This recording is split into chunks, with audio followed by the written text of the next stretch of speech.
প্রিয় দর্শক, আজকে লাইভ ভিডিওতে আসছি হামের প্রাদুর্ভাব নিয়ে। এ পর্যন্ত আমাদের বাংলাদেশে বিভিন্ন জেলার খবর নিয়ে দেখা যায় যে আমাদের বিভিন্ন জেলায় এ পর্যন্ত 52 জন শিশু হাম রোগে মৃত্যুবরণ করিয়েছে। হাম রোগটা হচ্ছে কি? এর চিহ্ন হচ্ছে আপনার বাবুর গায়ে প্রথমে জ্বর আসবে, হাঁচি কাশি দিবে এবং গায়ে বিভিন্ন র্যাশ দেখা দিবে, লাল র্যাশ দেখা দিবে, গোটা দেখা দিবে। কিন্তু আপনি ও পর্যন্ত যাবেন না। যদি বাবুর জ্বর হয়, আপনি শরীরকে গরম পানি, কুসুম গরম পানি দিয়ে স্পঞ্জ করে দিবেন এবং তরল খাদ্য খাওয়াবেন। হামের যে রেসটা, এটা ধরাবার দুদিন পর গিয়ে, কিন্তু প্রাথমিক অবস্থায় ঠান্ডা, জ্বর, শরীর ব্যথা, শরীর ম্যাচম্যাচ করা, বাবু ঠিকমতো খাওয়া দাওয়া করে না, বমি বমি ভাব হয়, এই লক্ষণগুলো দেখলে আপনারা ডক্টরের কাছে অথবা নিকটস্থ হাসপাতাল নিয়ে যাবেন। এর অর্থ হলো এই রোগটি হচ্ছে একটি রুবেলিয়া ভাইরাস দ্বারা আক্রান্ত। রুবেলিয়া ভাইরাসটা আমাদের শ্বাস প্রশ্বাসের সাথে আমাদের ভিতরে চলে যায়, তারপরে এটা আঘাত করে ব্রেন থেকে এটা সম্পূর্ণ শরীরে ছড়িয়ে পড়ে।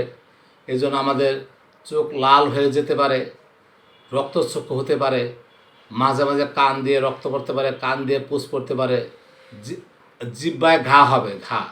জিহ্বায় ঘা হওয়ার কারণে বাবুরা খেতে পারবে না এবং তারা টস করবে, 102, 3, 4 জ্বর থাকবে। আপনারা ঘরে সবসময় প্যারাসিটামল, নাপা, এক্সেল এই জাতীয় সিরাপ এবং অ্যালাটল, সিটিরাজিন এই ধরনের ড্রপ বা সিরাপ ঘরে রাখবেন। ঘরে রাখার পরে সিমটম দেখা দিলে ডক্টরকে ফোন দিবেন। ফোন দিয়ে নিয়মকানুন জেনে নেবেন, কীভাবে, বাচ্চার বয়স কত, কীভাবে খাওয়াতে হবে। নাম্বার 2, যে বাচ্চার হাম দেখা দেবে সেই বাচ্চাকে অন্য বাচ্চার থেকে একটু দূরে রাখবেন। কেন? হামের যে ভাইরাস, রুবেলিয়া ভাইরাস, এটা খুব ছোঁয়াচে।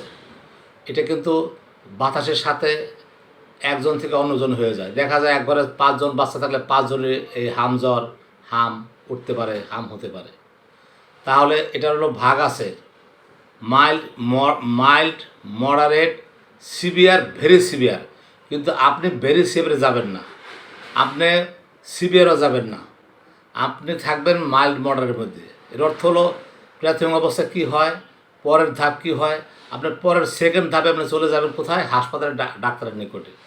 কারণ তা না হলে আপনার বাবুর জীবনে অনেক কিছু ঘটতে পারে।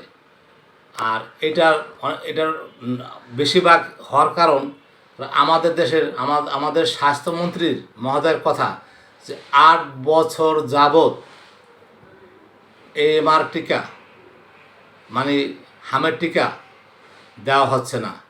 কিন্তু ইপিআর কর্মকর্তা বলছেন যে হামের টিকা দেওয়া সঠিক মতো হচ্ছে। এখানে কার দোষ, আপনি কাকে দিবেন? এবং আমাদের স্বাস্থ্যমন্ত্রী মহোদয় 604 কোটি টাকা এই টিকায় আমদানি করার জন্য বরাদ্দ দিয়েছেন। নাম্বার 3, আপনি এই রুবেলা যে ভাইরাস, রুবেলা টিকার যে হামের যে টিকা, রুবেলা ভাইরাসের, দেখা যায় অনেক সময় অনেক মা 9 মাসে একটা টিকা দিয়েছে, 15 মাসে টিকা দেয়নি। এই জন্য কী হয়, তার শরীরের ভিতরে ইমিউনিটি, মানে রোগ প্রতিশক্তি কমে যাওয়ার কারণে যে কোনো ভাইরাসে আক্রমণ করলে এই হাম রোগ হতে পারে, জ্বর হতে পারে এবং এখান থেকে নিউমোনিয়া, মেনিনজাইটিস হতে পারে। তা অতএব আপনি এবং আপনার গার্জিয়ান যারা আছেন সবাই সতর্ক থাকবেন। আপনার বাবুকে সময় মতো টিকা দিয়ে নেবেন এবং টিকার কার্ড হাতে রাখবেন। টিকা ঠিকমতো না পেলে স্বাস্থ্য কর্মকর্তা যে আছে তাকে জানাবেন। অতএব আমাদের হামের রোগ থেকে বাঁচতে হলে প্রতিষেধক, সাবধানতা, যাকে বলে অ্যাওয়ারনেস, সচেতন থাকতে হবে। তাই আমি সৈয়দ মাহবুর রহমান, একজন ইউনানি রেজিস্টার্ড মেডিসিন চিকিৎসক সবাই এই আমার বক্তব্যটি লাইক, শেয়ার, সাবস্ক্রাইব করে ছড়িয়ে দিবেন, যাতে মায়েরা হামের টিকা ঠিকমতো নেয় এবং হাম রোগ দেখা দিলে বা জ্বর দেখা দিলে একটু বাচ্চাদেরকে ভিন্ন রাখে অথবা হাসপাতালে নিয়ে যায়। সবাইকে ধন্যবাদ। আল্লাহ হাফেজ।